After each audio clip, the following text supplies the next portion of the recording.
이슈를 전문가와 함께 알아보는 이슈콜입니다. 독감 확산세가 거셉니다. 환자 수가 10년 만에 최고라고 하는데 어느 정도일까요? 이달 첫 주 외래 환자 1000명당 독감 증상을 보인 환자는 50.7명으로 최근 10년간 가장 많은 수치입니다.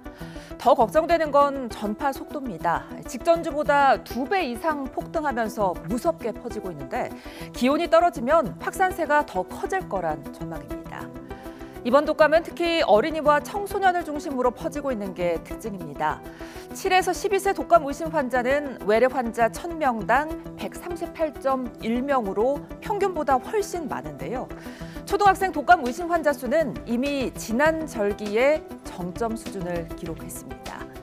이미 늦었나 싶지만 지금이라도 예방접종을 꼭 해야겠죠. 그런데 정보를 찾다 보면 독감 백신이 3가와 4가로 나뉘어 있어 어떤 걸 맞아야 하는지 궁금하실 텐데요. 결론부터 말씀드리면 세계보건기구와 우리나라는 3가 백신을 접종 권고하고 있습니다. 두 백신의 가장 큰 차이는 포함된 바이러스 수인데 4가 백신에만 들어있는 바이러스가 국내에선 수년째 검출되고 있지 않기 때문입니다. 백신 종류뿐 아니라 가격도 혼란스럽습니다. 만 13세 이하 어린이와 임신부, 65세 이상 고령층은 무료지만 그 외의 사람들의 접종료는 평균 3만 원 후반대인데요. 그런데 병원보다 만 원대부터 5만 원이 넘는 곳까지 차이가 큽니다. 하지만 3가 백신의 경우 병원을 직접 찾기 전엔 접종료를 확인할 수 없어서 불편을 호소하는 목소리도 나오는데요. 접종료는 왜 이렇게 다른 건지, 독감 진료와 치료는 어떻게 해야 하는지 관련 내용 전문가에게 자세히 들어보겠습니다. 자, 이재갑 한림대학교 감염내과 교수 전화로 연결돼 있습니다. 교수님 나와 계십니까? 예, 안녕하세요. 예, 안녕하십니까? 예, 올해 왜 이렇게 환자가 많은 겁니까, 독감? 예, 일단 지금 그 학기 중에 이제 독감 유행이 좀 시작된 거, 작년보다 유행주의보가 한 달 이상 빨랐고요. 그렇기 때문에 학기 중에 이제 소아 중심으로 또한 이제 청소년 중심으로 유행이 커지고 있는 양상이어서 일단 지금의 유행 양상이 좀 뭐 한 2, 3주 이상은 더 지속될 거로 보이고 있습니다. 예, 다른 나라의 경우도 이렇게 많이 심한 건가요? 워낙 이제 10월 초부터 이제 일본이라든지 대만처럼 우리나라 주변 국가에서 먼저 유행이 시작이 됐고요. 아마도 추석 연휴가 이번에 길면서 우리나라 분들이 해외 여행을 좀 많이 갔다 오면서 이제 국내 유입이 좀 더 빨라진 것 같고요. 그러면서 유행도 빨라진 것 같습니다. 예, 독감에 걸려도 그런데 고열이 나기 전에는 검사를 안 하는 경우가 많은데 독감인지 그냥 감기인지 어떻게 좀 알아챌 수 있을까요?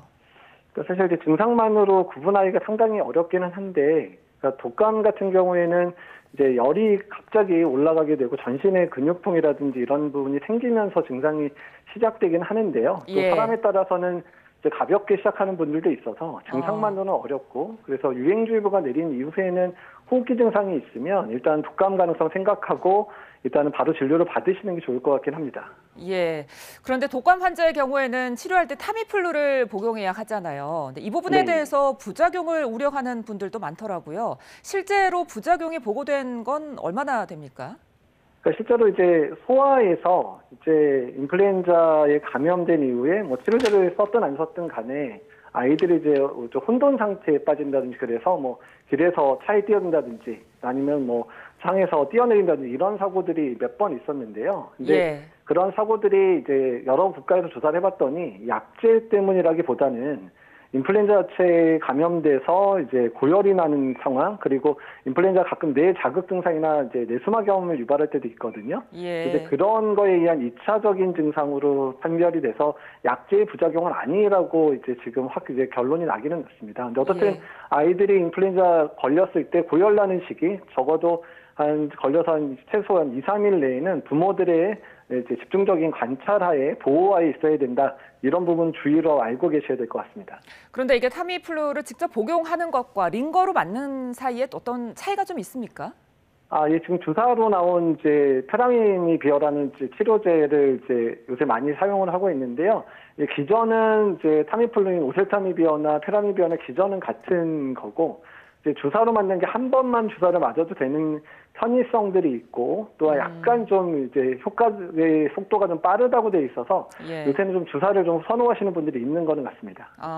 자, 이렇게 치료제까지 가기 전에 백신 접종을 해서 좀 예방을 하는 게 좋을 텐데 네. 백신이 병원마다 가격 차이가 좀 크더라고요. 이 이유는 뭔가요? 일단 이제 그 보통의 표준 용량의 백신들 같은 경우는 대부분 4만 원 정도의 가격으로 접종이 되고는 있는데요. 예. 최근에 고면역성성 백신이라 그래서 그 이제 좀 효과를 좀 증가시켜온 백신들이 있습니다. 근데 그런 백신들은 한 6만 원에서 한 8만 원 정도의 가격을 받고 있어서 이런 부분은 특히 고령층이어서 일반 예방접종의 효과가 떨어지는 분들 중심으로 접종을 하도록 개선된 백신이다 보니까 좀 가격이 비싼 백신이 지금 동시에 공급되고 있다 이렇게 알고 계시면 될 것 같습니다. 예, 여기에 대해서 검사 비용도 병원마다 차이가 좀 있는 거죠?